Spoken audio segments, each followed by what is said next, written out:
오늘의 사건, 사고 이슈들 손정혜 변호사, 이고은 변호사와 함께 조금 더 자세히 얘기 나눠보겠습니다. 두 분 어서 오십시오. 안녕하세요. 네. 자, 먼저 장미란 씨 관련된 사건을 짚어봐야 될 것 같은데 장미란 씨로 추정되는 시신이 실종 104일 만인 어제 발견이 됐고 지금 이제 부검도 이미 마친 그런 상황입니다. 근데 이번 사건을 보면은 여러 가지로 좀 의문점이 많이 남아 있는 상황인데 지금 알려진 이 부경장이 만약에 실종 신고를 혼자서 허위로 종결을 하지 않았다면은 장미란 씨의 생사 여부가 좀 바뀔 수도 있지 않았을까라는 아쉬움이 들거든요. 그렇습니다. 일단 경찰이 실종 사건을 접수했을 때 사건 프로세스가 어떻게 되느냐, 그리고 그 프로세스는 무엇을 위한 것이었는가가 이 사건의 본질이 아닐까 생각이 드는데요. 네. 일단 우리가 성인이 신고가 되는 경우에는 가출인으로 분류된다라는 점들도 국민들한테는 좀 안타깝고 아쉬운 제도이다, 이렇게 이야기 드릴 수 있고, 기본법이 없습니다. 실종 아동법 같이 우리 성인들이 실종이 됐을 경우, 그러니까 건장하고 정신적인 문제가 없는 사람이 갑자기 사라졌을 때 보호의 사각지대가 이 사건에서도 적나라하게 드러나는 게 아닐까라는 생각이 드는데요. 네. 일단 인과관계는 알 수가 없습니다. 그때 제대로 일을 처리했더라면 장미란 씨의 죽음을 막을 수 있었는가 없는가는 결국 결과론적인 문제이고요. 예.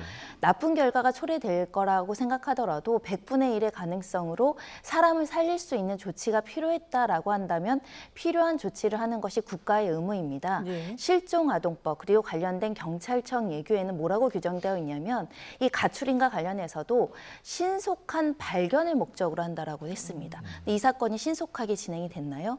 묵인되고 지연되고 가족들이 애타게 몇 달을 호소해도 해결되지 않았다가 뒤늦게 지금 시신으로 발견됐다는 점에 있어서는 생명을 구하지 못하더라도 신속한 발견이 굉장히 중요한 가치인데, 그 가치를 한 경찰관이 그리고 부실한 시스템이 이것을 망각하고 국민들의 권리를 침해했다라고 볼 수밖에 없는 사건입니다. 예.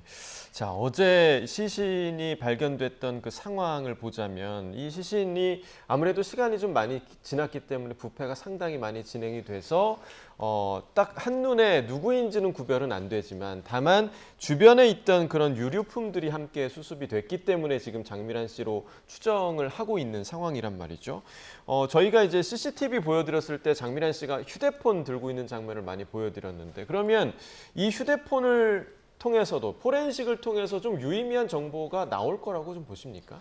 네, 일단은 이 장미란 씨라고 하면 그 사체가 장미란 씨로 이제 확정이 된다라고 하면 왜 사체로 변사체로 발견이 됐는가, 그것이 가장 중요하다고 생각이 예. 듭니다. 본인의 극단적인 선택인지 아니면 어떠한 범죄에 피해를 입었는지가 이번 사건에 있어서 특히 이 부경장의 혐의의 형량을 결정하는 데 굉장히 중요한 요소가 될 수 있습니다. 만약에 어떠한 제3자로부터의 범죄 피해를 받아서 장미란 씨가 죽음에 이른 것이다라고 하면 초동의 이런 실종 신고 관련한 조치가 미흡했기 때문에 심각한 피해가 이미 발생해 버린 게 되는 것이거든요. 네. 따라서 이 부분에 대해서는 오늘 이제 구속영장 실질심사 이후에 구속이 될지 안 될지 지켜봐야 되겠지만, 이후에 이제 구공판 처분이 되어서 재판이 열릴 것입니다. 형량을 결정하는 데 있어서 굉장히 중요한 요소로 작용할 가능성이 있습니다. 지금 이제 최초에 신고가 됐던 것이 5월이지 않습니까? 네. 근데 이제 얼마 전 장미란 씨의 이 사체가 발견이 됐다라는 것인데, 이번 여름 너무 무더웠잖아요. 예. 따라서 변사체가 부패되기가 굉장히 쉬운 환경이었고 불과 숙소로부터 얼마 떨어지지 않은 곳에서 발견됐다는 점에서 미연에 조치를 올바르게 했더라면 과연 죽음에 이르렀을 것인가에 대해서 안타까운 마음이 듭니다. 일단은 이 현장에 있었던 휴대전화를 포렌식을 해서 이 직전에 어떤 통화와 어떠한 메모를 남겼는지가 굉장히 중요할 것 같고요. 네. 지금 보도 내용에 따르면 장미란 씨의 유서 등은 현장에서 발견되지 않은 것으로 나와 있는데, 그렇다라고 한다면 길을 떠나기 전 장미란 씨가 어떤 내용의 메모와 휴대전화를 사용했는지, 검색 기록이 특히 어떻게 됐는지, 이런 부분들을 통해서 죽음에 이르게 된 경위를 명확히 밝히는 것이 중요하다는 생각이 듭니다. 예. 이 길이 장미란 씨가 평소에 이제 반려견과 함께 자주 산책을 하던 곳이기 때문에 지리적으로는 그리고 집 주변이고 집 거리에서 이제 집에서 10분 거리이기도 하고, 그러니까 주변이 익숙하다 하더라도 왜 밤에 이곳을 나와서 여기서 이 야자수 나무가 많은 곳에서 발견이 됐느냐. 이 부분도 상당히 좀 의문으로 남거든요. 그렇습니다. 결국은 실체 진실을 면밀하게 살펴봐야 되는데 다소 시간이 경과됐기 때문에 모든 것을 우리가 알아낼 수 있는가 굉장히 좀 어려워지고 있는 상황이 아닐까 생각이 드는데요. 네. 결국 여러 가지로 과정해 볼 수밖에 없을 것 같습니다. 이 길은 장 씨의 남자친구 주장은 자주 산책하던 곳이다. 그리고 주민들은 여기는 굉장히 어두워서 가로등도 없고 CCTV도 없어서 밤에는 잘 다니지 않는다라고 주장을 합니다. 네. 스스로 죽음을 선택한 사람이 어떤 장소, 내가 익숙한 장소에 가서 선택을 할 수도 있지만 보통 스스로 선택하는 사람들은 빨리 발견되기를 바라는 마음이 있는 경우도 있고 네. 또 어떤 형식으로든 시그널을 남기거나 유서가 아니더라도 편지라든가 문자라든가 이런 걸 발송하고 선택하는 경우도 있는데 그런 점들이 발견되지 않아서 좀 의아심이 있는 상황이다. 따라서 이 주변에 CCTV가 없다고 하더라도 혹시 지나가는 차량이거나 어떠한 경우라고 하더라도 스스로 자진해서 저 길까지 아무런 문제 없이 도보로 이동했는지를 명확하게 확인하는 것이 좋을 것 같고요. 혹시 남자친구나 주변 사람들이 모르더라도 마음속 깊은 곳에 우울이나 여러 가지 문제가 있을 수 있는 개연성은 있거든요. 예. 그렇기 때문에 실종 신고가 접수되면 주변인도 탐문하고 여러 가지 사항들을 이제 살펴봐야 되는데 조금이라도 늦었지만 주변인들에 대한 탐문 수사라든가 말씀하시는 것처럼 디지털 형식으로 어떤 근거나 정황이 남아 있는지 아니면 혹시 또 다른 개연성은 없는지 확인해야 될 것 같습니다. 네. 자, 이번 사건과 관련해서 경찰은 범죄 연관성은 낮은 것으로 현재까지는 보고 있는데, 자, 어제 국회에 출석한 유재성 경찰청장 직무대행의 목소리를 듣고 오겠습니다. 그런가요? 예, 추정입니다. 지금까지 그 공식 부검은 되지 않았고 현재까지 네. 그 옷과 그리고 슬리퍼, 휴대폰이 동일한 것으로 봤습니다. 타사를 의심할 만한 흔적이 없다는 거죠. 예, 아직까지는 그렇습니다. 저희가 장미란 씨로 추정을 하고 있고요. 명확하게 하기 위해서 그 부검을 통해서 확인할 겁니다. 네, 일단 오늘 오전에 부검이 진행이 됐고 사실 부검 결과로 추정될 수 있는 여러 그런 원인들이 분명히 좀 있을 거라고 좀 생각이 드는데 어찌됐든 장미란 씨로 추정되는 시신이 발견되지 얼마 안 지나서 경찰 측에서 범죄 혐의점이 낮은 것으로 보인다 이렇게 지금 입장을 밝힌 부분이 조금 이른 거 아닌가라는 생각도 좀 들기도 했어요. 네, 그렇습니다. 부검 같은 경우에는 부검 영장이 필요하거든요. 예. 그래서 통상적으로 이제 변사체 내지는 시신이 발견될 경우 수사기관에서는 1차적으로 먼저 검시라는 것을 합니다. 이 해당 변사체를 구체적으로 부검의가 부검하기 전에 육안으로 이제 검안을 통해서 혹시나 어떤 극단적인 선택의 흔적이라든지 타살의 흔적이 있는지를 먼저 육안으로서 확인을 하게 되는 것입니다. 그래서 지금 유재성 경찰청 직무대행이 타살의 흔적이 있을 가능성은 좀 낮다라고 판단한 것은 아마도 지금 검안을 통해서 육안으로 확인했을 때는 어떤 타살의 가능성은 낮다라고 1차적으로 판단한 것에 불과하다 생각이 들고요. 정확한 것은 부검을 해야 됩니다. 그래서 이 변사체 부검 절차도 수시간 동안 부검을 하고요. 또 부검의가 그것에 대한 이 부검 보고서를 작성을 하게 됩니다. 그래서 구체적인 사인에 대해서는 부검의의 공식적인 의견을 들어봐야 확정할 수 있다. 이렇게 판단할 수 있을 것 같고요. 예. 최초에 나왔던 사실 언론 보도에서는 부패 정도가 심각해서 사실은 이 형체를 알아보기 어려워서 부검을 해야만 이 사람이 장미란 씨인지를 확정할 수 있다고 나왔거든요. 네네. 그런데 누구의 시신인지를 확인할 수도 없는 상황에 지금 변사체를 타살의 흔적이 좀 없다라고 밝힌 것은 조금 이른 감이 있다라고 개인적으로 생각하고 있습니다. 예. 지금 영상으로 보여드리고 있습니다만은 장미란 씨의 마지막 모습, 이 영상에 나온 이 모습 그대로 이제 발견됐기 때문에 장미란 씨로 추정되는 그런 시신을 지금 부검을 한 결과 기다리고 있는 상황입니다. 그런데 장미란 씨 남자친구는 장미란 씨가 혼자서 스스로 이렇게 극단적인 선택을 할 이유가 없다. 정말 납득이 가지 않는다. 이런 주장을 계속하고 있지 않습니까? 네, 이 남자친구의 발언도 그 중요한 참고인 진술이기 때문에 판단의 요소로 삼을 여지가 있지만 예. 결국은 다면적으로 확인을 해야 될 것 같습니다. 우리가 소위 말하는 심리 분석을 한다라고 하잖아요. 이런 네. 선택에 이르기까지 장미린 씨 주변에 어떤 일이 있었는지도 살펴봐야 될 것으로 알려지고 있고 이 남자친구의 주장은 죽음을 받아 받아들이기 굉장히 어려운 상황에서 나온 이야기일 수도 있고 실제로 소위 말하는 위장 자살이라는 가능성도 열어놓고 수사를 해달라라는 취지도 아닐까 생각을 합니다. 강력범죄를 저질러 놓고 이렇게 스스로 극단적인 선택을 한 것처럼 현장을 오염시키는 경우가 있을 수 있기 때문에 네. 모든 점을 철저하게 조사해달라는 이제 친한 친구, 남자친구로서의 어떤 발언이 아닐까라도 생각을 하는데요. 다만 그래도 공식적인 브리핑으로 타살 흔적이 많지 않다라고 이야기를 했던 우리가 모르는 다른 사정이 있다라고 한다면 뭐 그 조사 결과를 또 지켜봐야 되는 게 아닐까 생각합니다. 네.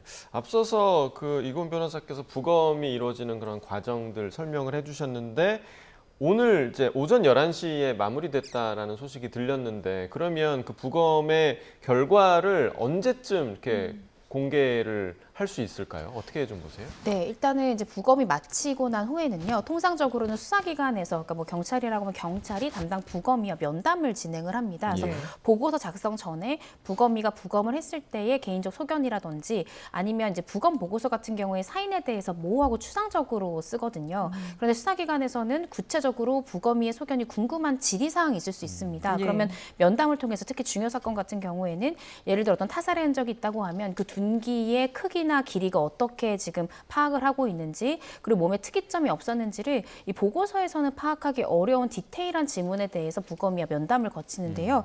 오전 11시쯤에 마무리됐다라고 하면 아마 이 담당 수사관이 해당 부검이와 면담도 어느 정도 마쳤을 것 같고요. 예. 그 면담한 내용 등을 토대로 이 부검 결과 보고서가 작성되는데 일정 시간이 걸릴 것 같습니다. 발표는 단순히 면담 내용을 기반하기보다는 이 공식적인 부검, 이 검안에 대한 보고서가 현출된 이후에 경찰 측에서 공식적으로 발표를 하지 않을까라는 생각이 들고요. 예. 사실은 이 사인에 대해서 부패된 시간 자체가 너무 길기 때문에 사망 추정 시간 등을 정확히 파악하기가 상당히 어렵습니다. 통상적으로 수사하다 보면 사망한 지 48시간 내에 변사체 같은 경우에 직장의 온도 등을 통해서 구체적인 사망 시간을 특정하기가 조금은 용이한데 반해 이렇게 뭐 우리가 소위 얘기하는 백골사체 이런 식으로 발견될 경우에는 정확한 사망 시점을 사실은 특정하는 것이 상당히 어렵고 특히 올해는 굉장히 무더웠지 않습니까? 예. 그래서 비도 많이 왔고요. 맞습니다. 그래서 부패의 정도가 다른 해의 부패의 정도의 공식을 그대로 적용하기가 또 상당히 어려운 부분이 있을 수 있습니다. 따라서 이런 부분들을 종합해서 볼 때 사망의 시점이나 사인에 대해서 부검 결과 보고서만으로 정확하게 파악하고 추정하기는 어려운 부분이 있을 수 있기 때문에 현장에서 같이 발견됐던 휴대전화 포렌식이 대단히 중요한 또 증거로 작용할 가능성이 높은 사건이다라고 생각하고 있습니다. 예. 두 분 말씀을 들으면 들을수록 정말 경찰의 허위 종결만 없었더라면 하는 아쉬운 마음이 드는데요. 이번 허위 종결 혐의로 긴급 체포됐던 부모 경장. 어제 법원의 체포 적부심 인용 결정으로 석방됐습니다. 준비한 영상 먼저 보고 오겠습니다. 왜 종결 처리하셨나요? 왜 그러신 건가요? 왜 연락했다고 해놓고 연락하지 않으셨나요? 실종자에게 하실 말 있나요? 죄송합니다. 야 너냐? 야 이리 와봐. 야 어디 가냐고. 야 이리 와봐. 야 말해봐. 유가족이 왜 하셨습니까? 유가족에게 말씀하시죠. 시신 발견됐는데 유가족께 한 말씀 하시죠. 미안하지 않습니까? 죄송하지도 않으신 겁니까?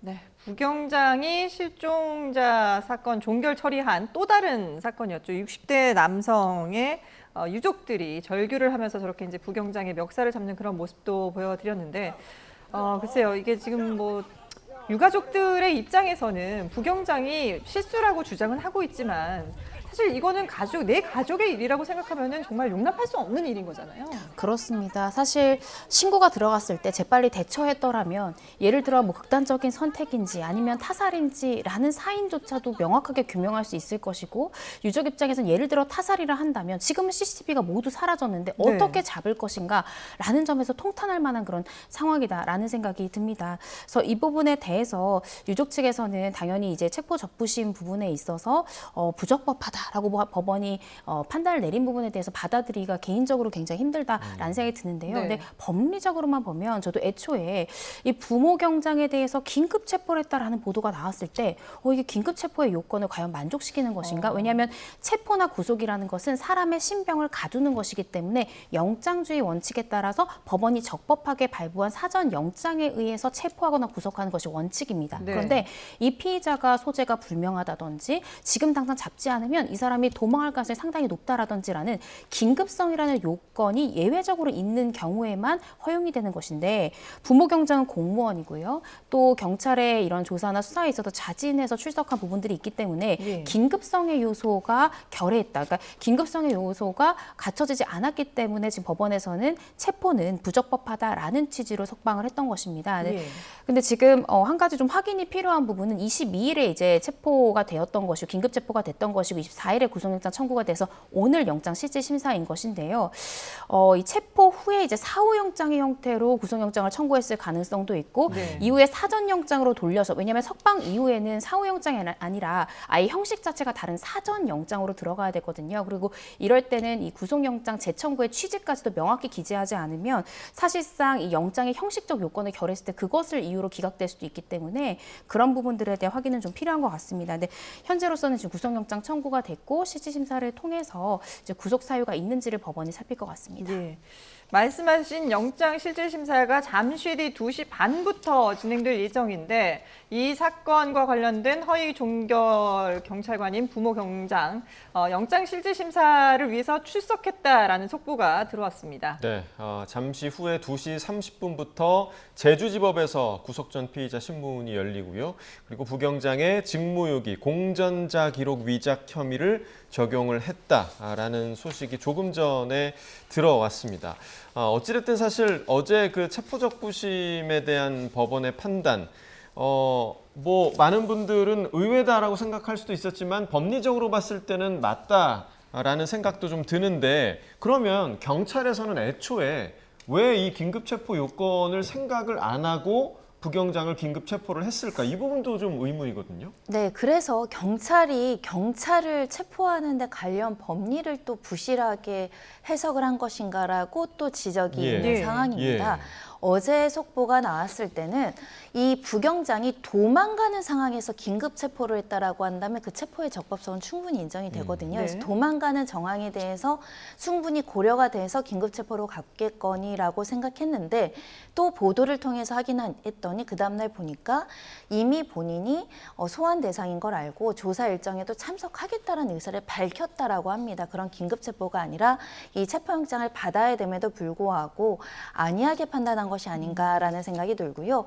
긴급성 혹시 출석한다고 해놓고 잠적해버리는 경우도 종종 있거든요. 네네. 그럴 경우를 대비해서 그렇다고 하더라도 이미 알려진 바에 의하면 회사에 나가 있었다는 거예요. 그렇다고 한다면 요건이 좀 결여될 가능성을 대비했어야 되는데 매우 안타깝다라고 생각을 하고요. 그런 예. 만큼 이 당사자가 경찰인 사람에게 이렇게 미비한 체포를 보다 보니 그럼 결국 위법한 체포가 되고 그에 대한 증거 능력의 문제까지 남아있는 상황이다. 이 문제가 부경장 문제만이 아니라 실무적으로 네. 적발조차가 지켜지지 않아서 특히 경찰 단계에서 지켜지지 않아서 예. 압수수색 영장이 미비해서 위법한 압수수색 영장으로 증거 능력이 법원에서 계속 깨지는 사건들이 나오고 있거든요. 네. 이 사건뿐만 아니라 조금 더 철저하게 적법한 어떤 체포의 요건, 압수수색 요건을 살펴봐야 된다는 게 또 이번에도 드러났다라고 보이고요.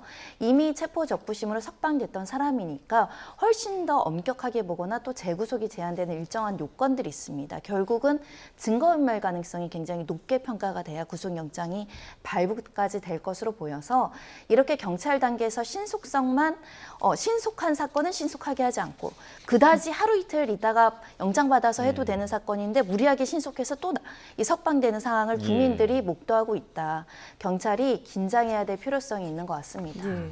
사실 뭐 일부에서는 부경장이 체포 적부심을 신청한 것 자체에 대해서도 뭐 어떻게 그럴 수 있느냐라는 지적을 하긴 하지만 어떻게 보면 이제 그 부경장 입장에서는 본인이 이 긴급 체포의 요건이 허술하다는 것을 알고 본인의 정당한 그런 권리를 행사했다라고 볼 수 있을 것 같고요. 어쨌든 법원은 체포 적부심은 인용을 했지만 오늘 이제 구속영장에 대한 실질 심사는 잠시 뒤에 한 20분 뒤에 이제 제주에서 열리면 거기에 대한 결과는 과연 어떻게 될 것인가? 이 부분은 어떻게 좀 전망을 할 수 있을까요? 저는 이 체포 적부심 때 인용됐던 것과 구속영장 실질심사는 좀 다른 결론이 나올 수 있다라고 생각이 듭니다. 예. 제가 아까 지적드렸던 사후영장 방식이 사전영장으로 치환돼서 이 하자가 적법하게 치유된 채로 재청구했다라는 전제 하에서는 구속영장 발부 가능성이 상당히 높은 사건이다라는 생각이 듭니다. 지금 언론 보도가 된 것에 따르더라도 지난 7월에 60대 남성 실종 사건에 대해서도 이 장미란 씨와 굉장히 유사하게 가족들에게는 연락이 닿았다라면서 사건을 자체 종결한 건도 나와 있고요. 네. 또 지금 이 해당 부모 경장이 처리했던 실종 사건에 대해 전수조사를 벌이겠다라는 것 아닙니까? 그렇다라고 한다면 만약 반복적인 이러한 이 자체 종결, 허위 종결건이 추가로 발생할 수도 있는 사건입니다. 그래서 이 추가 조사의 필요성 등도 있고 또 이 사건이 가지는 국민들에게 지금 가지고 있는 어떤 충격이라든지 정말로 경찰이 이렇게 허위 종결을 해서 실종 사건이 결국 사망 사건으로 이렇게 비화되는 이런 건들이 추가로 나올 수 있지 않을까라는 정말 진짜 경찰이 그랬어? 라고 일반 국민들이 의구심을 가질 수 있을 만큼의 충격적인 사건이거든요. 네. 그래서 범죄의 상당성, 이 도망 내진 증거의 인멸 가능성. 왜냐하면 공정자 기록을 변조했다는 것 자체가 증거를 인멸을 이미 했다. 내가 허위로 종결하고 그 관련된 이 서류들, 이 기록들, 공전자를 실제로 삭제했다라는 것은 이미 증거를 인멸했다라고도 볼 수 있는 부분이기 때문에요. 네. 이런 부분들이 구속영장 실질심사에서는 부모경장에게 상당히 불리하게 작용할 수 있다. 따라서 이 영장에 있는 형식적인 요소의 하자만 없다면 영장 발부 가능성은 상당히 높은 사건이다라고 추정하고 있습니다. 그러면 이제 지금 이 시점에서 부경장의 해명을 어디까지 믿을 수가 있는지 이 부분이 좀 중요할 것 같은데 지금 장미란 씨와도 그렇고 지금 장미란 씨와 통화를 했다라고 계속 지금 주장하는 상황이기도 하고 또 전산 입력 관련해서는 실수였다 이렇게 지금 얘기를 하고 있는데 어느 정도 우리가 이걸 사실로 받아들여야 되는 겁니까? 뭐 일을 하다 보면 실수는 할 수 있습니다. 예. 그런데 실수가 반복이 된다면 고의성이 있다고 네. 불려지밖에 없는 상황이고요. 특히 통화 기록이 실제로 구체적인 통화 기록을 제시할 수 있는가. 예를 들면 업무용 전화로만 안 했을 수 있죠. 뭐 다른 전화를 활용했을 수도 있습니다. 네. 그와 관련해서 객관적인 데이터가 전혀 없음에도 불구하고 반복적으로 거짓말을 한다는 것은 진술의 신빙성을 인정하기 어렵다는 취지로 해석할 수 있고요. 특히 계속적 반복적 범행이었다라고 한다면 이 변명은 굉장히 신뢰를 잃을 겁니다. 그러니까 장미란 씨뿐만 아니라 지금 60대 남성도 있고요. 네. 또 찾아보면 더 있을 수도 예. 있습니다. 그렇게 본인이 본인의 일을 좀 안이하게 하고 편하게 하기 위해서 거짓말로 둘러대거나 기록을 누락시키거나 삭제시킨 일이 이뿐만이 아니다라는 점이 확인된다라고 한다면 실제로는 이거는 습관적으로 내가 이렇게 처리했다라는 것을 증명할 수도 있는 것이기 때문에 이 실제로 여러 가지 방법들을 어떻게 처리해 왔는지를 좀 살펴봐야 될 것 같고요.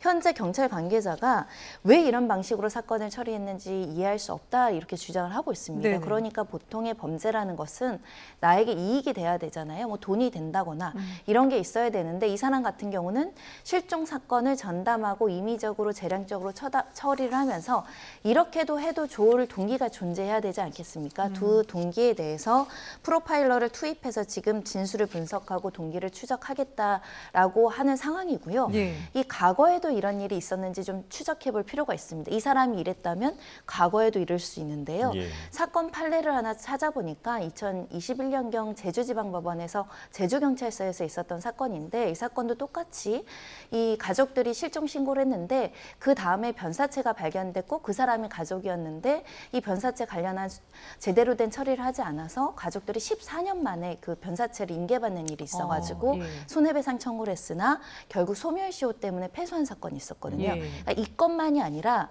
변사체 신고라든가 실종 선고나 접수 과정에서 이 사건 이외에도 이렇게 어떤 수배 명단이나 이 실종자 명단에서 누락되는 일이 종종 있다는 겁니다. 예. 이게 단순 실수인지 너무 사건은 많고 아예 별일 없을 거라고 안이하게 생각해서 사건 수를 떨어뜨리기 위해서 그냥 만연하게 한 업무적인 정말 대표적인 직무유기인지를 명확하게 가리는 게 필요할 것 같습니다. 예. 그러니까 지금 경찰에서도 개인적인 일탈에 시스템적인 문제, 이게 복합적으로 돼서 이번 사건이 벌어진 거다라고 했는데, 실제로 이제 제주에서 최근 사흘 동안에 무려 4명의 실종자로 추정되는 시신이 발견이 됐거든요. 그러니까 이제 부경장이 관련된 사건이 2건이고, 나머지 2건은 이제 부경장하고는 상관이 없는데 비슷한 식으로 이렇게 좀 처리를 한 게 아닌가라는 의심이 들 정도로 네. 그런 상황이어서 좀 더 불신이 커지는 것 같아요. 네, 그래서 전수조사가 필요합니다. 예. 단순히 부모 경장이 종결한 이 실종 사건만 검수하는 것이 아니라 전국 경찰서의 실종 담당자가 처리했던 종결건에 대해서 예를 들어서 최근 종결 시점으로부터 5년치, 10년치라는 기간을 정해두고 혹시 해당 담당자가 허위 종결할 것은 없는지 이 부분에 대해서 전국적인 전수조사가 필요하다는 것이고요. 네. 이 실종 담당 경찰관이 혼자 독자적으로 종결할 수 있는 시스템이라는 것 자체가 문제이기 때문에 이것은 단순히 부모경장 개인적 일탈이 아니라 이 해당 직무를 담당하는 사람이 개인적 사명이 조금이라도 떨어지는 순간 선택할 수 있는 굉장히 유혹적인 선택지거든요. 그래서 예. 이런 것들이 전국적으로 혹시나 반복적으로 발생됐던 것은 아닌지, 그리고 이렇게 처리해도 무방하다는 것이 부모경장 개인의 판단이었는지 아니면 본인도 이전 예를 들어 담당했던 이 수사관으로부터 들은 것인지 뭐 이런 것들에 대한 진술도 확인할 필요가 있다. 예. 따라서 전국적인 이런 전수조사를 철저히 해야 되는 시점이지 않을까라는 생각이 듭니다. 네, 그리고 이제 장미란 씨와 관련해서는 이런 소식도 전해졌습니다. 그러니까 장미란 씨 사촌 동생이 서울에서도 이 장 씨 실종에 대한 신고를 했는데 당시에 이제 담당 경찰관이 상당히 좀 부적절한 발언을 했다. 어떤 발언이었던 건가요? 네, 일단 서울에서 2차 실종 신고를 하니까 다 큰 성인인데 그냥 가출한 거 아니냐라고 안일하게 이야기를 했다는 것이고요. 또 직계 가족도 아닌데 왜 신고를 했느냐 이런 발언도 있었고, 아직 발견되지 않은 게 좋은 소식이다. 안 좋은 일이 일어나면 진작 발견됐을 것이다. 마치 제3자적 관점에서 예. 굉장히 어떻게 보면 인권 간수성이 떨어질 뿐만 아니라 네. 경찰관으로서의 직무, 직분에 대한 이해도나 책임감, 사명감이 없는 거죠. 가족이 얼마나 애가 탔으면 서울까지 찾아와서 이렇게 호소를 할까에 대한 기본적인 어떤 공감 능력도 보이지 않습니다. 그만큼 이 경찰관의 해당의 문제이기도 하고, 사실 실종 신고를 하는 많은 가족들이 겪는 일상이기도 합니다. 예. 사실은 법에도 문제가 있다고 생각하는데요. 아까 말씀드린 것처럼 실종아동법, 우리가 어르신들이나 치매노인이나 장애인 아이들이 사라지면 즉각 이렇게 문자로 받고요. 재난신고처럼 막 알게 되는데, 건장한 성인이 없어질 때는 이런 식의 반응이 굉장히 많다라는 겁니다. 네. 이 관련된 예규에는 이렇게 신고를 접수하면 범죄 관련성을 확인해서 조사를 해야 된다고 하는데, 대체적으로는 범죄 관련성이 없는 사건이 많으니까 일선경찰청도 좀 지나면 나타나고 스스로 연락을 하겠지. 그렇게 종결이 예를 들면 95%가 되다 보니까 안일해질 수밖에 없는 거고, 예. 그리고 범죄 혐의점을 확인해야 된다는 건데, 범죄 혐의점이 징조가 있는 사건이 얼마나 됩니까? 길 가다가 납치되는 사건에서 어떻게 범죄 혐의점을 찾아서 이 사람이 위험한 상태이고 아닌지를 조사할 수 있겠어요. 예. 굉장히 면밀한 어떤 시스템과 면밀한 추적과 위치라도 확인을 하는 시스템이 필요한 게 아닐까라는 생각을 해보고요. 예. 일단은 노원서 관계자가 해명을 했습니다. 위로하는 가정이었다. 실제로 변사체로 아직 발견 안 됐으니까 생존 가능성에 대해서 언급한 것 같은데요. 그게 위로가 됐을지는 잘 모르겠습니다. 그리고 중요한 건 이것도 지적하고 싶은데, 실제로 실종 신고를 할 때 직계 가족과 연을 끊고 살거나 직계 가족이 없는 사람도 있어요. 예. 이런 사람들에 대한 실종 신고는 또 어떻게 처리해야 하는가. 예, 사실은 실종 신고라는 것이 개인의 이익과 굉장히 중요합니다. 실종돼서 가족들이 진짜 행방불명의 사건이 되게 많거든요. 자진한 경우도 있지만 아주 소수는 범죄 혐의의 피해를 입고 연락이 두절된 상태일 수도 있어요. 네네. 근데 그런 많은 사람들이 경찰 가면 이런 소리를 들을 수도 있잖아요. 전체적으로 점검해봐야 되지 않을까 합니다. 예. 어쨌든 뭐 경찰의 업무가 과중해서, 또는 뭐 말씀하신 것처럼 실종 신고를 하는 인원들이 워낙에 많기 때문에 뭐 이런 선택을 했다 뭐 변명을 할 수는 있겠지만, 그래도 국민들의 납득은 전혀 이루어지지 않는 그런 상황인데, 그러다 보니까 경찰청이 이번 실종 사건 허위 종결에 대한 지휘 책임을 물어서 제주 서부경찰서장을 포함해서 지휘라인 전원을 대기 발령 조치를 했습니다. 글쎄요, 이게 뭐 이번에 이제 좀 체계적으로 지휘 감독 관리 상황을 살펴보겠다라는 건데, 경찰이 경찰 내부를 감찰하는 이 과정에서 과연 얼마나 또 뭔가 실질적인 진실을 밝혀낼 수 있을지 의문을 갖는 분들도 있거든요. 네, 그렇습니다. 보안 사건 폐지를 앞두고 지금 경찰의 지휘 감독 체제라든지 경찰 내부 비리라든지 이런 것들에 대해서 계속 사건이 나오고 있어서 네. 참 우려가 드는 것이 사실인데요. 말씀 주신 대로 경찰이 경찰의 시스템을 돌아봤을 때 얼마나 큰 개선점을 우리가 도출해낼 수 있을까라는 생각이 들고요. 또 지금 이 경찰이 해당 경찰의 지금 문제점들을 발견하고 긴급 체포했을 때도 긴급성이라니까 긴급 체포에 있어서 가장 기본 중의 기본인 긴급성 요건을 결한 사건이었는데도 이 긴급 체포를 해서 영장을 기각이 됐다라는 네. 거죠. 오히려 이러한 영장의 청구를 당한 사람은 본인도 이제 경찰관이다 보니까 법리를 알 것이고요. 나 체포 적부심을 해도 충분히 나올 것이라는 걸 아니까 본인이 적부심 같은 것을 다 청구를 하는 것이잖아요. 그래서 따라서 경찰에서 내부에서만 시스템을 살핀다라고 해서 이것이 문제가 해결될 것인가, 그보다는 특히 실종 신고에서 범죄 혐의점이 높은 사건에 대해서는 다른 수사기관도 지휘 감독할 수 있는 체제를 갖춰야만 내부에서 이것이 은폐되거나 암장되거나 할 가능성을 낮출 수 있다라는 생각이 듭니다. 예. 네, 자 지금 잠시 후에, 그러니까 10분 후면 구속영장 실질 심사가 진행이 되는데요. 오늘 심사 결과에서 이제 부경장에 대한 구속 여부가 어떻게 나올지 이 부분에 대해서도 저희가 소식이 전해지는 대로 계속해서 속보로 좀 전해드리도록 하겠습니다. 자, 다음 주제로 좀 넘어가 보도록 하겠습니다. 이른바 성남 보복 살인 사건의 피의자죠. 52살 김상수의 신상 정보가 공개됐습니다. 영장 실질 심사 당시 법원에 출석하는 모습을 잠시 보고 오겠습니다. 헤어진 연인 살해한 혐의 인정하십니까? 범행 계획하셨나요? 송치 소식 듣고 흉기 구매한 거 맞습니까? 살해하신 이유가 뭡니까? 피해자에게 미안하지 않습니까? 네, 고개를 숙인 채 쏟아지는 질문에 아무런 대답도 하지 못하는 김상수의 모습을 함께 보셨습니다. 1973년생이고요. 52살, 이름은 김상수입니다. 자신을 스토킹 혐의로 고소한 옛 연인에게 앙심을 품고 성남에서 보복살인을 저지른 혐의죠?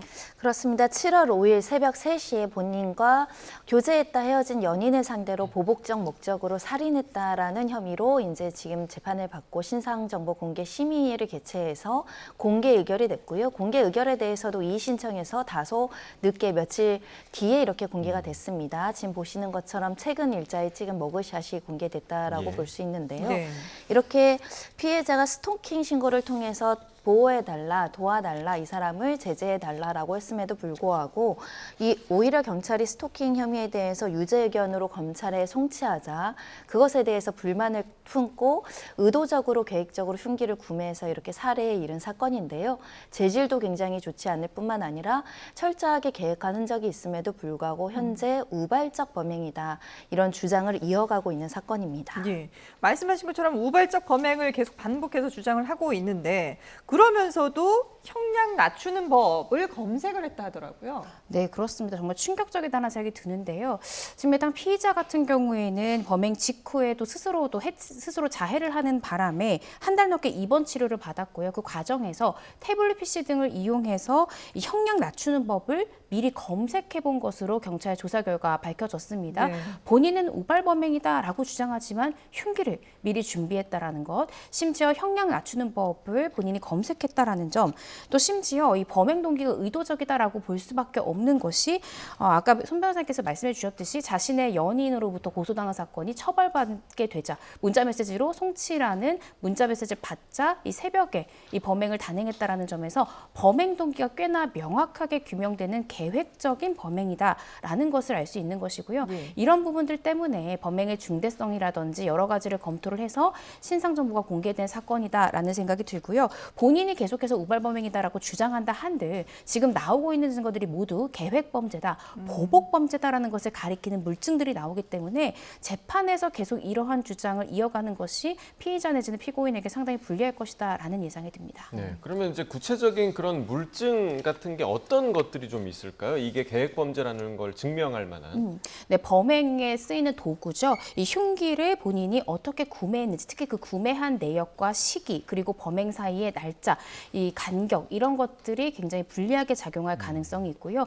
또 범행 전후로 본인이 검색했던 기록, 범행 이후에 형량을 낮추는 법이라든지 이런 것들을 검색했던 기록들도 본인에게 상당히 불리할 가능성이 있습니다. 예를 들어 흉기를 구매한 내역에 대해서 검찰 측에서는 계획범죄의 중요한 증거다라고 주장할 터인데, 만약 피고인이 아니다, 난 계획범죄로 범행도구를 구입한 것이 아니다라고 주장할 경우, 그렇다면 왜 흉기를 그 시점에 구매했는가는 이제 피고인이 규명해야 되는 쟁점으로 남거든요. 예. 그래서 이런 부분들이 굉장히 불리하게 작용할 가능성이 높고요. 또 새벽 시간대에 피해자 직장 앞에서 배회했던 그런 영상들이나 이런 것들도 계획 범죄로 볼 수 있는 가장 중요한 증거이기 때문에 그런 부분들에 대해서도 굉장히 피고인에게 불리하게 작용할 가능성이 큰 사건입니다. 예, 알겠습니다.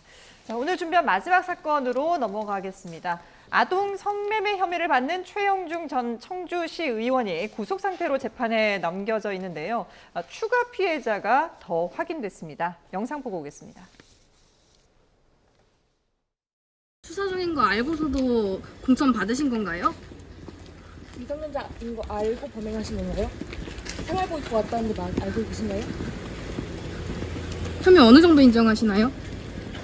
다른 피해자도 있나요? 범행 기간 수사 중인 사항 수사 열심히 받았습니다. 네, 저희 이 시간에도 몇 차례 다뤘던 사건이긴 한데 이 사건 역시 파면 팔수록 충격적입니다. 지금 미성년자 피해가 기존에 2명이 알려져 있었는데 2명이 더 확인이 됐어요. 총 4명이고요. 예. 3명과는 실제로 성관계라고 이야기할 수가 없죠. 미성년자 의제 강간을 한 것으로 알려지고 있고, 또 한 명에 대해서는 성착취, 이 나체 사진을 요구하면서 네 친구를 소개해달라 이러면서 성매매 대가를 지급한 것으로 알려지고 있는데요. 이 어린 나이, 고등학생도 아니고 중학생을 상대로 이렇게 부적절한 방법으로 성을 착취해놓고 미성년자인지 전혀 몰랐다라고 믿기 어려운 변명을 하고 있습니다. 어른으로서의 자격도 부족한데 또 시의원으로서 공적인 퍼블릭한 역할을 하고자 선거에 나온 것도 우리 사회에 굉장히 큰 충격이 아닐까 생각이 들고요. 그러게요. 실제로 휴대전화 분석 내용이 범죄 혐의를 입증하는 데 가장 주요한 자료로 활용되고 있습니다. 일단 수법은 이렇다고 합니다. 일단 채팅 앱을 통해서 미성년자들과 친해지고요. 이 과정에서 성적인 대화도 다수 했던 것으로 보입니다. 그리고 유인에서 일단 개인 연락처를 받아서 집 근처, 집까지 이제 찾아가서 굉장히 유인을 했다라는 것이고요. 그렇게 만남을 지속하면서 성적인 착취가 있었다고 하는데 전형적인 파렴치한 수법인데요. 이런 부분에 있어서 선거까지 감행했다는 것이 놀라운 사건으로 지금 우리 사회에 경각심을 주고 있습니다. 어떻게 미성년자인 줄 몰랐는지 도저히 좀 납득이 안 되는 부분인데 오늘 구속기한이 만료가 되거든요. 앞으로 어떻게 좀 전망하십니까? 네, 검찰에서도 구속 상태에서 기소하겠다라고 밝혔습니다. 구체적 제명을 좀 살펴보면 손 변호사께서 지적해 주신 것처럼 이 미성년자 의제 강간 혐의도 적용이 될 뿐만 아니라 이 아청법상의 성매매, 성착취물 제작, 이 성착취물 제작의 가장 형량이 높고요. 그 외에도 성착취 목적의 대화, 또 아동복지법 위반 등의 혐의가 적용이 되어서 구속 기소될 것으로 보여집니다. 구속 상태에서 1심 재판이 진행되는 만큼 중간에 여러 가지의 증인신문이라든지 이런 게 있다 하더라도 통상적으로 구속 기간 내에 이 재판이 끝나야 되기 때문에 1심 과정은 비교적 빠르게 결과가 나오지 않을까 싶고요. 그 과정에서 혐의를 계속 부인하지 않고 만약에 인정하는 것으로 돌아선다면 아마 이 피해자 측의 법정 대리인, 그러니까 이 미성년자의 부모와 또 합의하려는 시도도 할 가능성이 있을 것 같습니다. 네, 알겠습니다. 네, 오늘의 사건 사고 손정혜 변호사, 이고은 변호사와 함께 자세히 분석해봤습니다. 두 분 말씀 잘 들었습니다.